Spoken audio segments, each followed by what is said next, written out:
What is going on, my fellow beasts, and welcome back to my channel. If this is your first time visiting my channel, please do not forget to hit that like, share and subscribe button. Whilst you're here as well, please don't forget to leave a comment down below.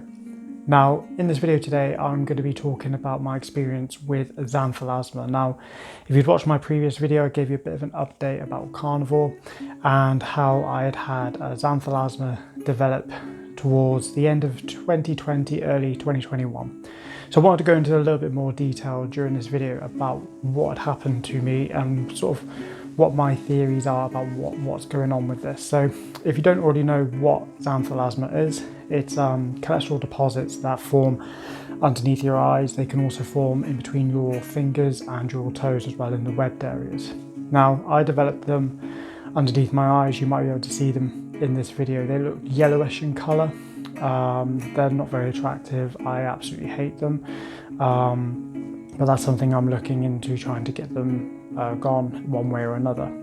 So I wanted to just talk you through a few things in this video. So I started Carnivore in 2020. It was roughly around the sort of May, June time when I started.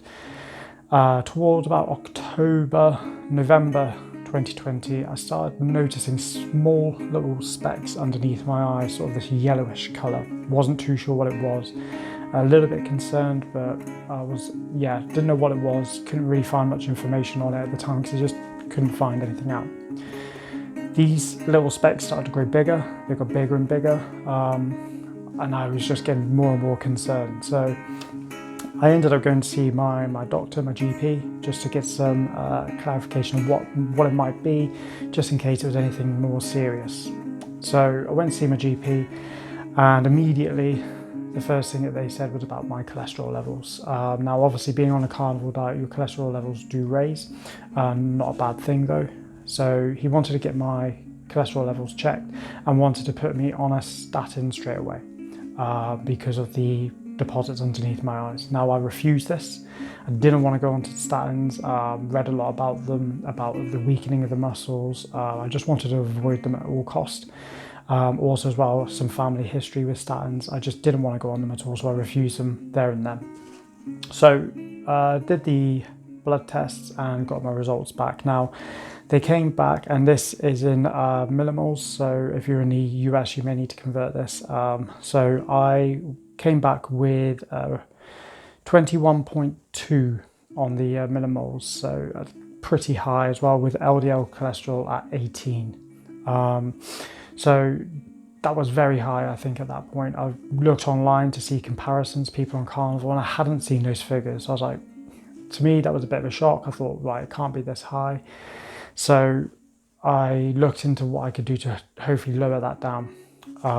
So I went a little bit conventional, as I said in my previous video. I panicked a little bit, thought Carnivore might be doing this to me. So I started to introduce some more plant matter to hopefully bring that down. So I was having things like oats again for breakfast. I was having leaner cuts of meat to bring it down. Now, obviously I don't sort of recommend that so much. I know oats can be a problem for a lot of people, same as milk, but it was a panic moment for me. So that was where I was at with that. They never associated it with diet. They didn't think it was diet at all, and I didn't think it was either. I did think there was something else going on. I just didn't believe it was Carnivore. I couldn't read much information online. Not many people really knew about it. So I really wanted to try and find out more about what was causing this. So in the meantime, they were trying to get me checked, trying to find out what this was. They thought I had the condition called familial hypercholesterolemia.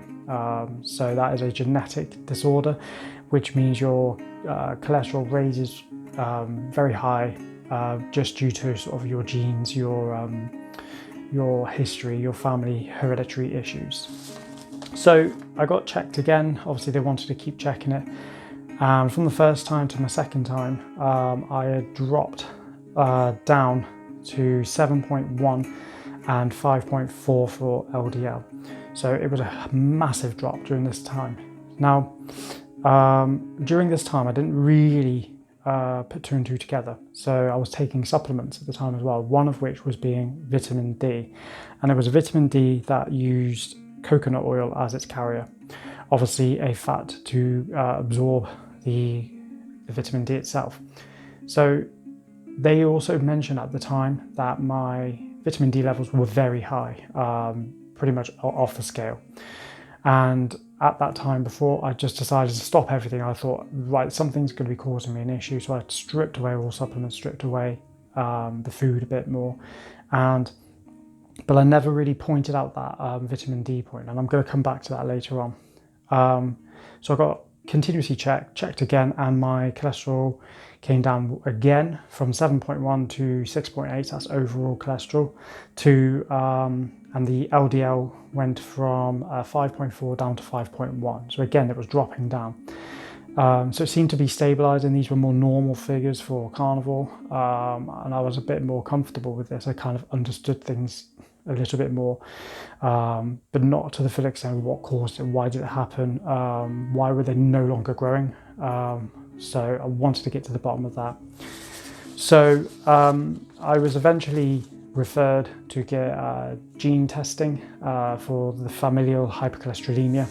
So did all the tests for that, the blood tests, and it came back basically that I did not have this condition. I do not have familial hypercholesterolemia.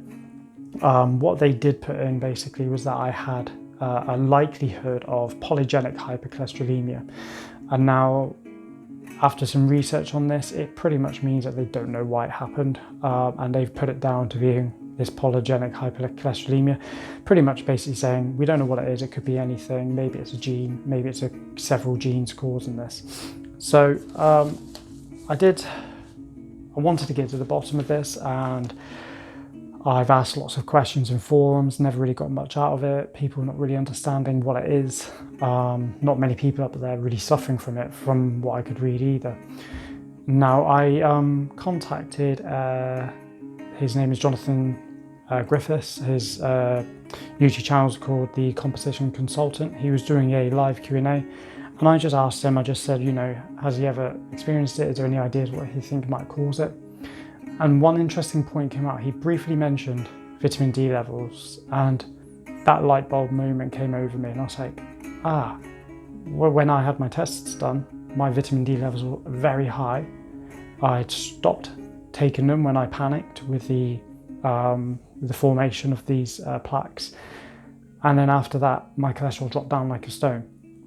But diet didn't change all that much. I was very much animal based. I just introduced some little things to help bring cholesterol down. But I fully carnivore now, and it hasn't come back up. It hasn't re-emerged. They haven't got bigger. So that to me was a huge light bulb moment. Maybe actually it was the vitamin D supplements that were causing this, that fat from there. Doing some research, I've found out that it can raise your cholesterol, specifically your LDL cholesterol in your system, to such high levels if you take this supplement. And basically I want to get to the point that all these supplements that people take nowadays, they're really pointless. We really don't need them. They just, I think in my opinion, actually, they cause more issues than they actually solve. With me, it looks as though that they've given me these sort of scars under my eyes now, and I'm working to try and bring these down. I want to find natural ways that they can come down. So my advice to you guys is, if you are taking supplements, one, really understand why you're taking them. Like, what is your reason for taking them? If it's for me, like I was thinking vitamin D, that's good for me, that's going to be great. Well, I get that from the sun. Make sure I go out in the sun and get it naturally. Let's try and go back to actually where we get these things from naturally. I know we all live modern lives, but there is always, the sun hasn't changed, and the outdoors hasn't changed. So let's try and go back and do those sort of things. Let's get our supplementation from our food, from our drink, from our water, not from supplements that have been made in a factory, that have been filled with all sorts of crap, which could cause you all sorts of issues in the future. So I would like to hear what you guys think. Have you guys had any experience on this matter? Have you developed Xanthelasmas yourself during carnivore? Were you taking supplements and they've come up as well? Maybe vitamin D supplements. I'd love to know your thoughts on this, your experiences. Please do get in contact with me, because I am really trying to get to the bottom of this, and I do think I've touched upon something with vitamin D. I can't say it for certainty, but for me it makes a lot of sense. And I'd love to hear you guys, just if you could back it up for me, if you could tell me that you've experienced something similar, that would be absolutely fantastic, because I want to get to the bottom of this, and I will get to the bottom of this. So thank you guys for joining me today on a bit more of an in-depth video. I really do appreciate you dropping by. As I said before, please don't forget to hit that like, share, subscribe button and leave some comments down below just so we can contact and get to the bottom of this. I hope you all have a wonderful day, and I'll see you next time. Take care.